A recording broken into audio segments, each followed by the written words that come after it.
Hello, dear students. Good morning to all. We are learning about the chapter number 9, which is a reproduction in animal. In our last period, we learned about that fertilization means the fusion of the male gametes and the female gamete is called as a fertilization. Then we learn about the different types of the fertilization means internal fertilization and the external fertilization. We also learn about the developments of the embryo means how the baby develops into the mother's womb and the sexual cycle in the human female. Hope you all understand this point. Today we are going to learn about the viviparous and the oviparous animals and about the asexual reproduction in animals. Okay, so viviparous means what? We know that on our earth many different kinds of the organisms, animals are living together and their way to reproduce the another living thing like themselves is also the different. Means some animals they directly give birth to the young one, whereas the some animals first they lay out the egg, then after hatching the egg young one come out from it. Means on the basis of this the animals are divided into the two groups, viviparous animals and the oviparous animals. Okay, so the viviparous means what? The animals which directly give birth to the young one. For example, human beings, cat, dog, cow means they directly give birth to the young one like themselves organism. So therefore that organisms are called as a viviparous animals. And whereas the oviparous means what? The animals, the birds, they first lay out the egg. Then after hatching it, the young one come out from it. So that organisms are called as the oviparous animals. Okay, so here are the some examples of the viviparous and the oviparous animals are given. See in this slide. So which are animals are the oviparous? We know that the birds, snake. Okay. Now our next topic is a metamorphosis in frog. We know that the external fertilization occurs into the frog.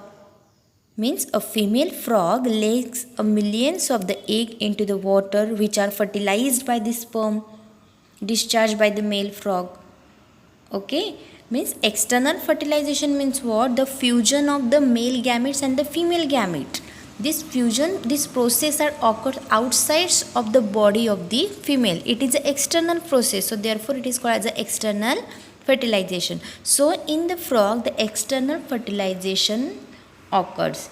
Now there are the three main stages in the life cycle of the frog: egg, larva means tadpole and the adult frog. So the egg develops into the larva called as a tadpole, which is a very different from that adult frog. So this tadpole undergoes a series of the changes during its development to finally becomes an adult frog. Now the tadpole having a tail-like structure, so it loses its tail, develops lungs for the breathing and grows legs. See in the image that tadpole, have you seen the leg-like structure? Okay, so when the developments had occurs, then slowly that tail loses and it develops into the lungs for the breathings and legs. Now, what is meant by the metamorphosis? This metamorphosis is a biological process in which transformations of larvae into the adult animals takes place. Means through a series of the drastic changes. Means it's a drastic changes in which the larva transformed into the adult.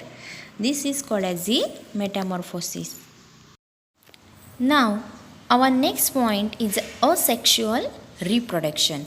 We know that asexual reproduction means there is a no necessary of the male gametes and the female gametes, means fusions are not occur into the asexual reproduction. Only single parents is involved in the asexual reproduction process. Now we are learn about the asexual reproduction in amoeba and the hydra. So we know that in the amoeba Amoeba is reproduced asexually by the process of the binary fission, and the hydra is reproduced by the asexual reproduction, means it is reproduced by the budding. Okay, means there are the different types of the asexual reproduction. From this we are learning about the two types, one is a budding and one is a binary fission. So see in this slide, here are the image of the different organisms which reproduce asexually are there. First is the amoeba, then hydra, okay, then third one is the yeast, means these all are reproduced asexually. So we know that the amoeba reproduce asexually. See in this video, it is the amoeba. This amoeba reproduced asexually. First, see inside it, the nucleus is start to divides and it forms the two daughter nuclei. These nuclei move towards the opposite direction, and after that slowly the cell, that outer membrane, it also start to divide. See in this video how it start to divide, then afterward it becomes separately daughter amoebae, means these two amoebae becomes separate, means in this way two organisms are formed. Okay, now the asexual reproduction in the hydra. See in this video, it is a hydra. It reproduced asexually by the budding. Means see here, this slowly, have you seen that moving organs? It's a tentacle. It's a tentacles of this hydra, and inside is the mouth is there. Okay, so see here, it's a bird. The birds occurs on the body of this parental hydra. Slowly that bird grows. See in this video how it grows.